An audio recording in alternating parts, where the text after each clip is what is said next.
မင်္ဂလာပါရှင်အာစီတိုက်ကောင်းကောင်းရှာနေတဲ့လူကြီးမင်းတို့အတွက်အာစီတိုက်ကလေးနဲ့မိတ်ဆက်ပေးကြပါတယ်အငှားလေးပါရှင်ဟုတ်ကဲ့လမ်းကတော့116အတင်9354ကြားမှာရှိပါတယ်ရှင်လမ်းကတော်တော်ကျယ်ပါတယ်ဟုတ်ကဲ့အိမ်ထဲကိုတစ်ချက်ဝင်ကြည့်လိုက်မယ်နော်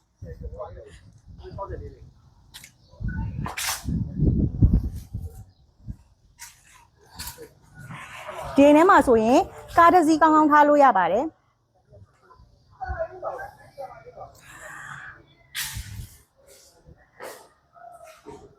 ဒါလေးကတော့အေကန်လေးပါရှင်အောက်မှာကြွေပြားခင်းထားပါတယ်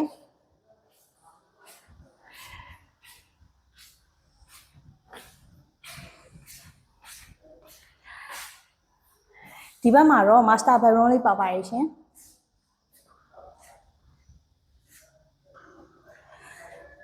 ဒါလေးကတော့မီးဖို့ကြောင်လေးပါဒီဘက်မှာ toilet တစ်ခုပါပါသေးတယ်ဘိုးတိုင်းပါရှင်အဲဆိုရင်အပေါ်ကိုသွားပြီးတော့ကြည့်လိုက်ကြအောင်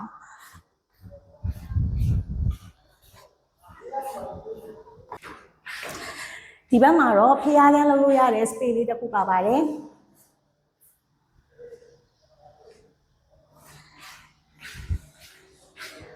လေကားရဲ့ဒီဘက်ချမ်းမှာတော့ master bedroom လေးနှစ်ခန်းပါပါရဲ့ရှင်ဒါပထမခန်းမှာဟုတ်ကဲ့ဒီဘက်မှာတော့ဒါဒုတိယခန်းမှာ master bedroom တိုင်းမှာဘိုးတိုင်းအိမ်သာပါပါတယ်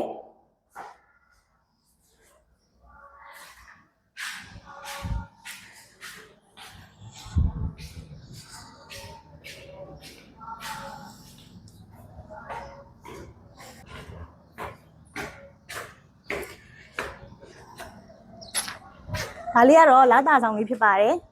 လာတာဆောင်လေးမှာလည်းအခန်းတစ်ခန်းပါပါတယ်ဒါကလည်း master bedroom ပါပဲရှင်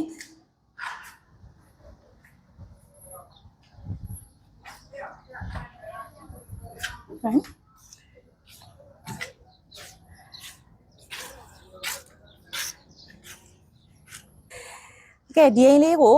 320ရကျင်တာလို့ပြောပါတယ်ပိုင်ရှင်က320နဲ့ငှားပေးမှာဖြစ်ပါတယ်ဆိုရင်ပေး20 60အာစီတိုက်ထဲမှာဆိုရင်ဒီဈေးနဲ့ရဖို့ဆိုတာတော့တော်တော်ရှားပါတယ်เนาะအဲကြောင့်မို့စိတ်ဝင်စားရဲဆိုရင်เนาะဖုန်းနံပါတ်96134943 4095 999ကိုဆက်သွယ်ဆောင်ရွက်မြင်နိုင်ပါတယ်ရှင်